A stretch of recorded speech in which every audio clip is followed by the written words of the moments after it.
Now, the last time I brought this segment of luxury e-SUVs together, I said at the end, stay tuned because this segment is going to blow up in popularity. And check it out, it absolutely has. That comparison test was not even 2 years ago, and still only one car has returned unchanged since then. Yes, it's the Jaguar I-Pace that is back. Soon after that came the BMW iX to join the party. The Audi e-tron was reborn as the Q8 e-tron with a facelift, and brand new is this, the Mercedes-Benz EQE SUV, which came in to replace the EQC SUV. Now, it's no surprise why these cars are so very popular, because they have the three things that people love: a luxury badge on the nose, electric mobility, and the SUV body style. Ish. Yup, sit back because this is going to be a long one. We've tested the performance, refinement, and compared the features, practicality, and comfort. And yes, most important of all, we've done a real-world range test in both city and highway conditions. And if you like what you see here, be sure to like this video, share it with your friends, and stay subscribed to Autocar India. But first, something a little subjective. For four SUVs that are in the same segment, they sure look very distinct. The EQE makes a concerted effort to be different from its ICE counterparts, with a design dictated by aerodynamics that results in a drag coefficient of just 0.25. The lights, foregrille, and door handles sit flush with the bodywork, which itself is almost perfectly smooth. However, it doesn't have quite the grandiose presence of traditional Mercs. Speaking of traditional, the Q8 e-tron looks the most like its ICE counterparts, even though it got some new elements with the facelift. It's based on the Q5's platform and could get lost in a crowd for looking too much like every other Audi SUV. But there is a Sportback Coupe version if you want a bit more flair. The BMW iX definitely won't get lost in a crowd because even though its shape is fairly straightforward, the details certainly aren't. It's radical even by BMW's own recent standards, and it's very polarizing. But I personally think it works for an EV. Yet, amazingly, in the attention-grabbing stakes, the oldest car here outshines the rest. The I-Pace ditches the SUV body style altogether in favor of a high-riding but low-slung crossover form, peppered with the elegance of Jaguar design. It's aged incredibly well and continues to look like nothing else on the road. But which one do you think looks the best? Let us know down in the comments section. And if you thought the exteriors were different from one another, wait till you see what's inside. There's absolutely no shortage of wow factor here on the inside of the EQE, is there? And let's be honest, that's all dominated by this massive hyper screen. Whether it's sat in the back or in the front, it's really what defines this interior. There's also the loads and loads of ambient lighting, not just in the dash and on the doors here, but up here as well, in the footwells, in the grab handles, in the back of the seats, and it's a multitude of colors and animations. And frankly, I find it a bit distracting, so I like to turn it down when I'm driving. My favorite thing though are these light bronze accents that identify the EQ system, and this bit of traditional Mercedes exposed open pore wood with the three-pointed star indents. It just feels classy and very high quality, and I absolutely love it. But a bit more on the hyper screen, and well, while the central screen is really great, it's superb with the map in full screen mode, and it's very responsive. It has swallowed up far too many functions. I mean, the AC is already baked into it and everything else is sort of in there as well. Even to raise the car, it's a two-step process to get into the suspension settings over there. And also in the daytime, it's pretty clear that this is not one big screen. It's three separate screens, and you can see the separations quite clearly in black plastic. And what that does is highlight also a lot of dust and fingerprints that tend to accumulate on this panel over here. And then there are the touch controls. Everything is a touch control. Down here, capacitive buttons. The only physical button is start, stop, and the hazard light switch. That extends to the capacitive touch buttons on the steering wheel and even the seat controls, neither of which feel intuitive to use, and these are sore points in an otherwise high-quality cabin. The Audi is the only car here that's based on an existing ICE platform, and that shows in its rather conventional looking interior. But they have tried their best to make it look a little bit special and a little bit different from every other Audi. It starts with this layered dashboard that has steps in it and is finished in this nice open pore wood up here on the top.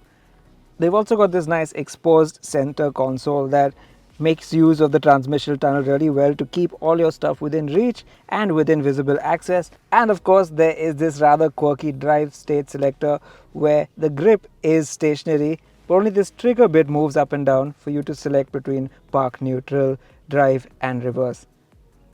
As with many Audis, you get a 3-screen layout with the virtual cockpit dials over there, a touchscreen up here and a second touchscreen down there. Now this one is mainly for climate control and I'm not a huge fan of that. It does at least have capacitive feedback, which does help, but really a set of physical knobs would work better.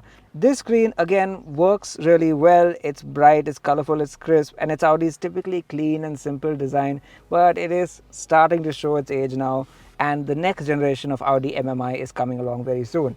It's a similar story with the digital dials. Audi was once the pioneer of these, and while they are still neat and colorful, they feel a bit basic compared to the others. Now, like with the exterior, BMW has done its utmost best to make the interior of the iX look wild and unconventional. For one, there's the dashboard that's so nice and low and pushed all the way back, and the center console doesn't join to it at all. There's a nice huge gap over here. Now granted, that doesn't have any physical application, but it just gives you that better sense of space, and that can only be done in a born electric car. Everything you need, incidentally, is right here. It's got cup holders, a wireless charger, your drive state select with this crystal knob over here, your rotary iDrive dial, which is still around, I'm so happy, and a rotary volume control. There are some touch capacitive buttons which are not so successful, but they do at least get the job done on this nice wooden panel. There's even a big storage bin down here. Up front though, there is this beautiful dual screen setup, 12.3 over there, 14.9 inch over there, and they're very crisp, they're very colorful, and I also like that it's freestanding with this little gap here. Adds to that sci-fi feel.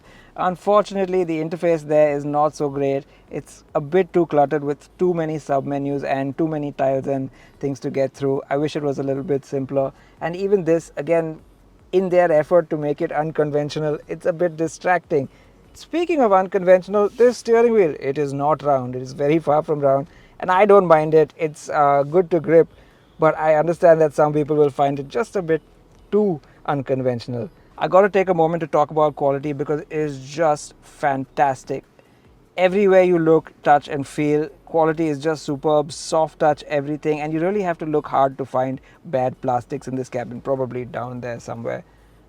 Then there are these seats, oh my gosh, so plush, so soft, and adjusted by these crystalline adjusters on the door here. Speaking of the doors, they have electronic actuation, which means you just press a button to open and shut them.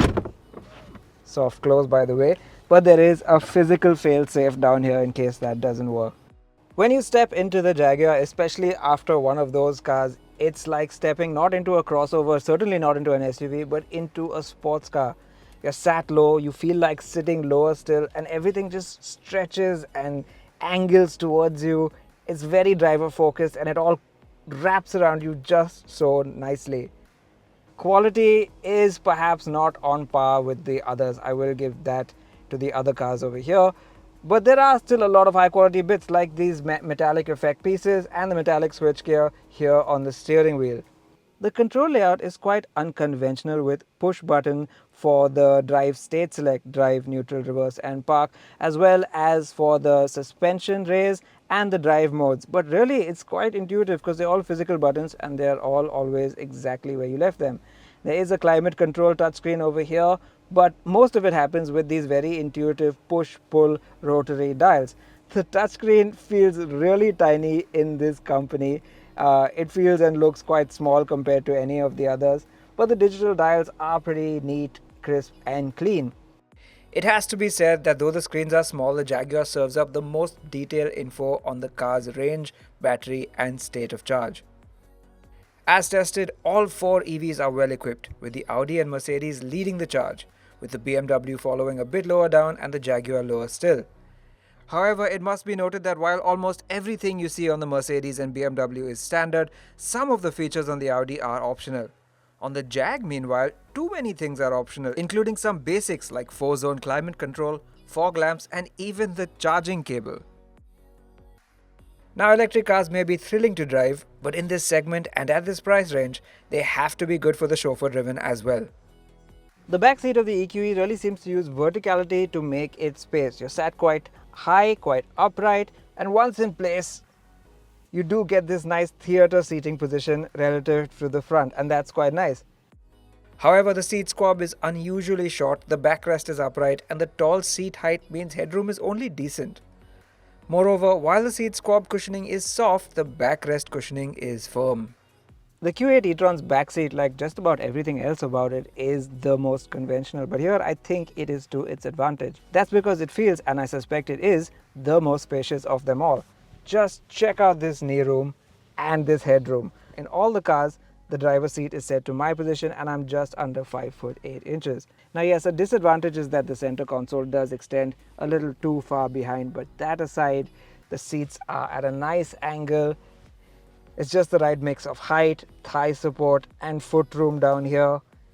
The windows are nice and large and they even get sun blinds. This is the only car here that gets them. And though the sunroof doesn't extend as far back as some of the others, it's still very much a panoramic one. Looking at it from the outside, you don't expect this to be a great back seat, but sitting here now, I am kind of impressed. For one, it's this whole lounge-like layout. The simple act of putting the cushions all the way here up to the door makes such a difference, which means even if you're sat three abreast and you're forced over to the sides, you'll still be comfortable. And the cushioning is just so soft, just like the ones in the front. You can really nestle into them and it feels plush, it feels rich. There's no heavy contouring like in some of the other cars, so you don't get held in place, but it's just so soft that you wouldn't mind at all. I wish these headrests were adjustable, but that's okay, they still support you pretty well. And you even get a good view out of these large windows. The best part is, like at the front, they've used the Born EV architecture to maximum effect by removing the center console from here. Yes, there's an AC console that comes a little bit far back, but it's scooped out underneath, so even if there was a middle passenger, there's plenty enough room for their feet, and it just gives you a much greater sense of space. If I had one complaint about this seat, is that relative to the floor, it's set a little bit low compared to the other cars. In isolation, you're okay. And really, with so much knee room and a whole lot of headroom, there is not too much to complain about in this back seat.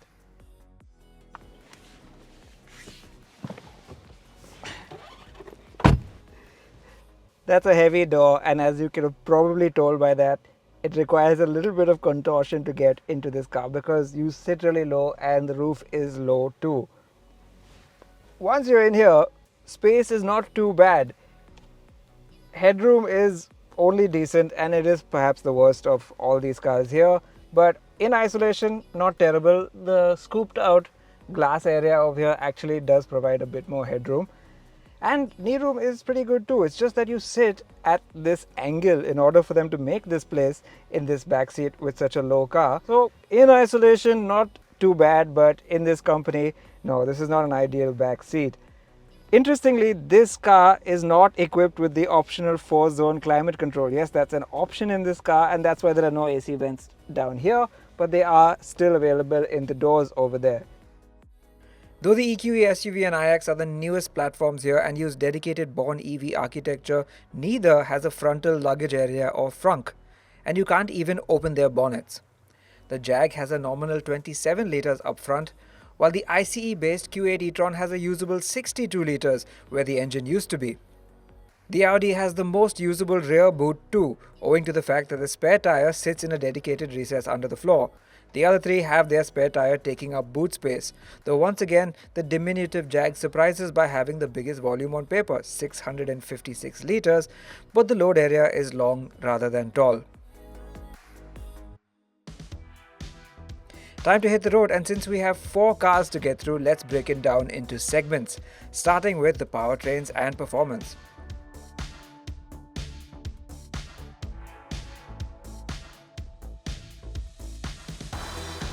Now the 500 in the name might suggest a lot of performance, and yes, it does have the numbers to back it up. However, if you're driving in comfort mode, everything is just as relaxed as you might expect from a Mercedes. Things change considerably when you put it up into sport mode, and the responses are a whole lot sharper. When you do that, it becomes less of a cruise ship and more of a cruise missile. all that torque just floods in all at once can be a bit overwhelming because this is not a small car and it certainly feels it. And moreover, the brake pedal just feels a little too wooden. So it doesn't give you a whole lot of confidence bringing all this mass back down to a halt. This is a car that prefers to be driven at 8/10 at least. What's nice is that the Merc has 3 modes for regen which are controlled via the paddles, and these feel truly distinct from one another, the strongest one bringing serious deceleration. It's a very different story in the Audi. Power remains unchanged from its twin electric motors at 408 horsepower and over 660 Newton meters of torque. And really, there's been little change to the way this car drives. It's got a multitude of drive modes, everything from efficiency to comfort to dynamic, and going all the way up to all-road and off-road. But no, what I'm more interested in is the way this car delivers its power and brings it back in. So regen can be controlled via these paddle shifters, and it's got 2 settings, both of which are pretty mild. Exacerbating that point is that there's only a small visual cue about when and how much regen is being applied, and in fact, a lack of battery regen and state of charge data is a problem they should have fixed with the e-tron's facelift. But what about the power? As before, you're always aware of the strong reserve of power and torque, but it's delivered in a smooth and controlled manner that makes it less of a hassle at city speeds or even out on the highway. Even in dynamic mode, power delivery is not overtly strong, and that suits the car's character really well. Those looking for that urgent jolt of acceleration from an EV, however, might want to look elsewhere, as the e-tron doesn't have it. The brakes are good too, with a nice amount of pedal travel and a good amount of feel as well. It feels very natural overall, this car.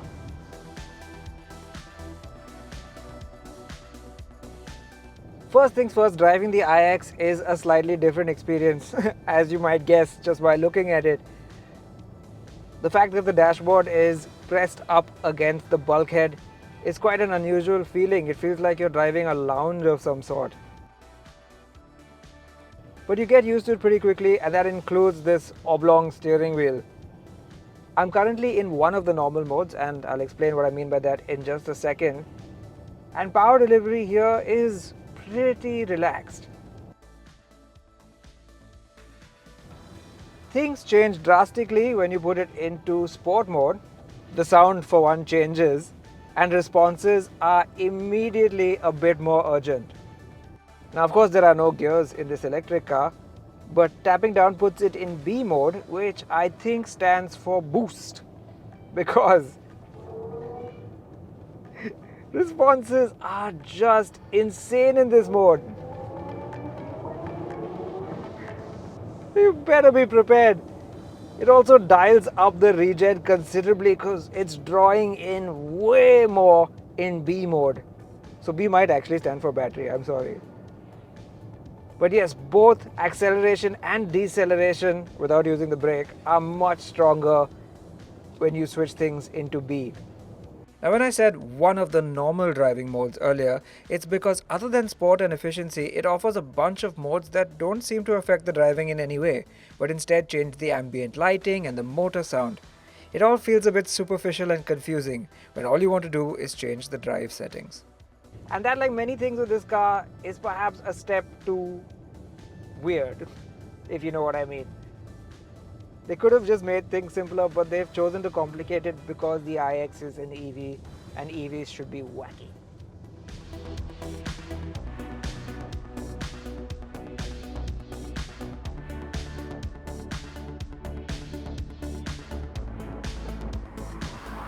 The figures might not sound like anything to write home about, especially in this company, but believe me when I tell you, this thing has the most exciting power delivery. Most exciting. And notice I didn't say the strongest, because that's not what makes it exciting.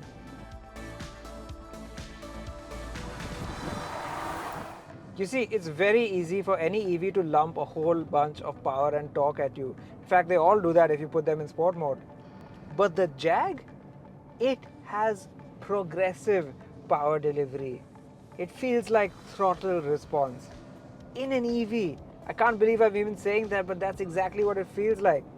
It builds gently as you go up the pedal travel, it delivers just a little bit more. It feels like a petrol car, and as an old school petrol head, nothing is more rewarding or satisfying. Now this car only comes with 3 drive modes: economy, normal and sport.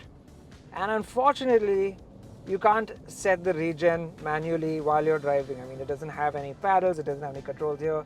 You have to go into a menu and set the regen to either normal or heavy. Put the Jag in dynamic mode, however, and things get truly manic.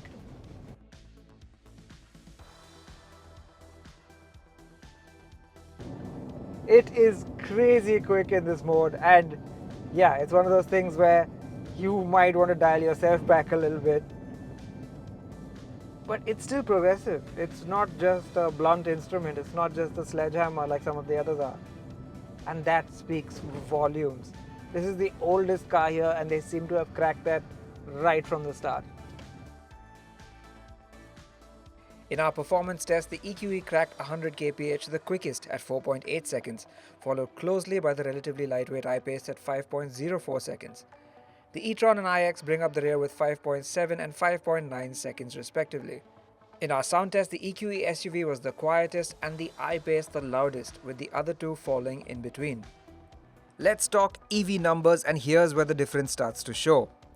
The Merc and Jag are pretty close on battery capacity at 90.56 and 90 kWh respectively, while the Audi, with its facelift, has jumped to 114 kWh. The BMW has just 77 kWh, and this showed in our real-world range test. In a mix of city and highway conditions, the iX only returned 356 km on a full charge, while the I-Pace came in next with 410 km. The real surprise is that the EQE got ahead of the e-tron with 480 km versus 460 km despite having a smaller battery.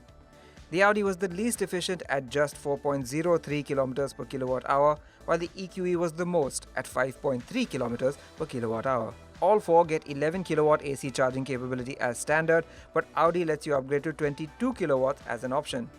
When it comes to DC charging, the Jag maxes out at 100 kW, the BMW at 150, while the Audi and Merc can do 170, if you can find a charger fast enough. Next up, let's talk ride quality, starting with the Mercedes. Now this car has air suspension, and true to other big Mercs, it has been tuned on the comfortable side. It's got that wafty wallowiness that we remember from the S-Class, and even going over this absolutely broken down patch, yes, I am getting moved around quite a bit, but there is this cushion of air that I'm completely aware of. There's a soft edge to it. Now this is a bit extreme. I'm sure on comfier roads that aren't completely broken like this one, this soft ride setup will be quite nice. People will like it. But over really sharp stuff like this, you do also tend to feel those 20-inch wheels and large tires thunking through as the soft suspension bounces you around inside the cabin. Now, a big problem on the old EQC was the fact that it used to scrape its belly on tall speed breakers because it simply did not have enough ground clearance, and the battery pack used to hang low. Now this car doesn't use an old ICE platform like that car did. It's got its own bespoke EV platform, but you still have to be very careful over speed breakers, but for a slightly different reason. That's because the suspension is so soft that, just like an S-Class, if you don't go really slowly over a speed breaker, you will actually bounce on that soft suspension and make contact. So yes, while the ground clearance is enough, you just have to go really slowly.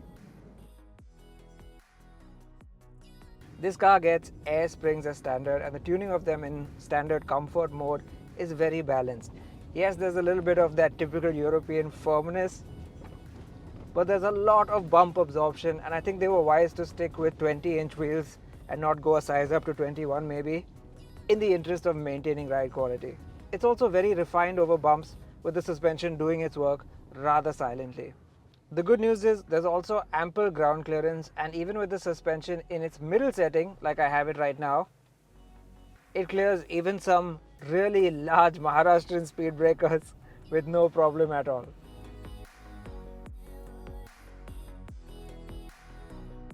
If we're talking ride quality, the iX, well this iX at least, already has two things going against it. For one, it comes with 21-inch wheels as standard. It's the only car in this lot that gets 21-inch wheels, the others have 20s or 19s. And two, it's the only one with coil springs. All the others have adaptive air springs. But somehow it's managing this just so well. It's rolling over this destroyed patch of road with surprisingly little interference in the cabin. I'm thoroughly impressed at the ride of this car. Now the other downside you might think is that you cannot raise and lower the suspension, and you're right, but amazingly, this car has had no problem even over the biggest speed breakers, and that's truly something amazing. And a little bit of a browse through BMW's brochure and options list revealed that this car can be had with air suspension as an option, so if that's really a priority for you, you can spec it up.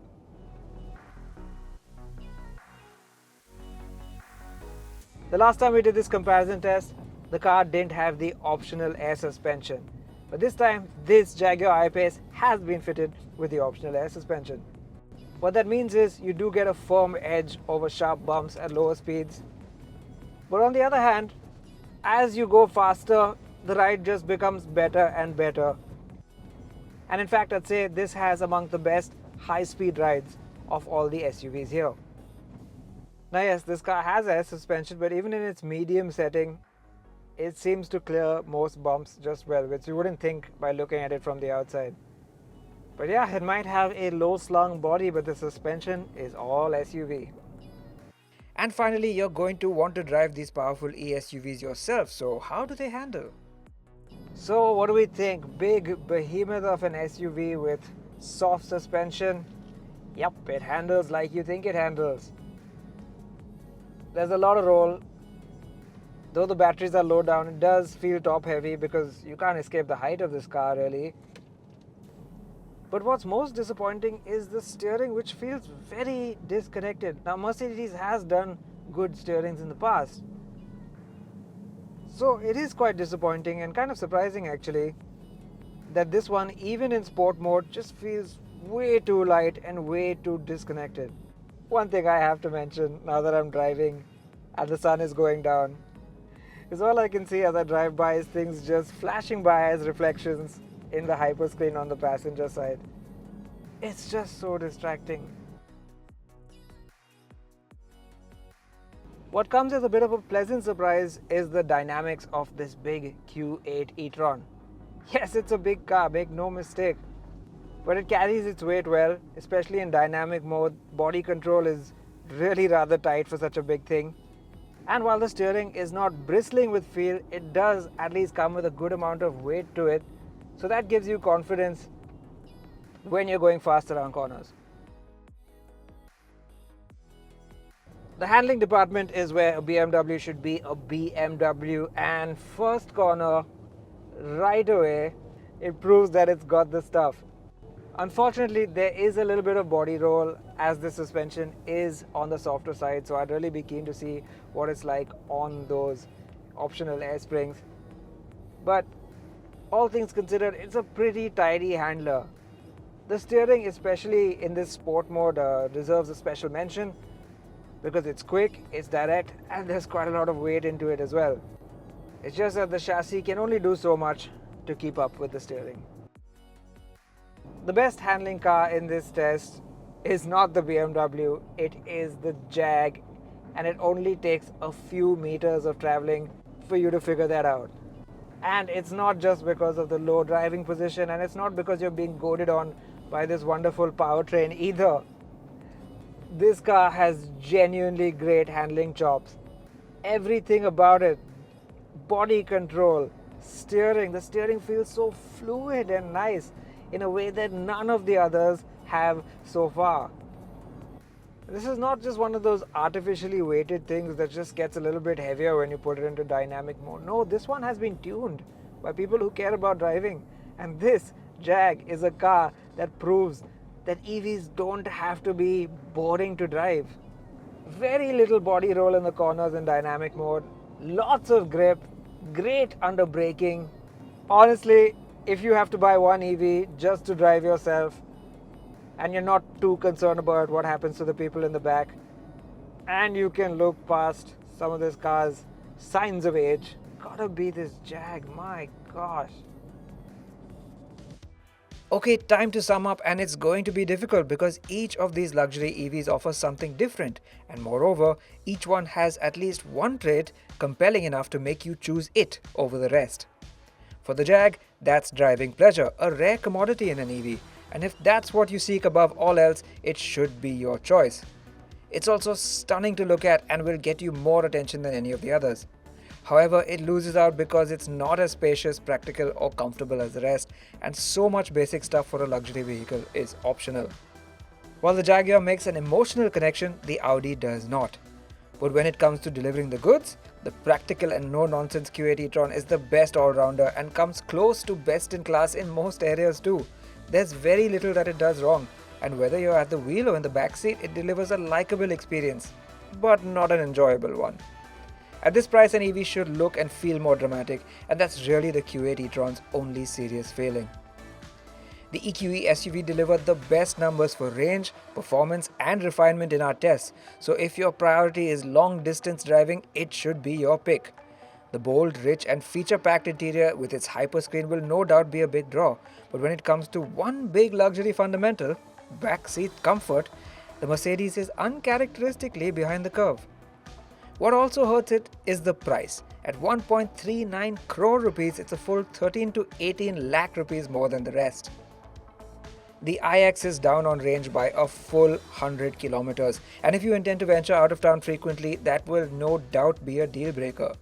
However, if like most luxury EV owners you only use it in the city and have another vehicle for outstation duties, you'll find the BMW delivers the most and is the most affordable at 1.21 crore rupees. Apart from looking striking inside and out, its cabin makes clever use of space. It has the most comfortable seats, great ride quality, and it's not short on tech, features and fun too. And all BMW has to do to bring it on par with the rest on range and performance is launch the higher spec iX50 that's available overseas. So there you have it, there is a luxury EV in this range for just about everyone. But which one is your pick? Tell us in the comments, and if you stuck it out to the end, thank you for watching.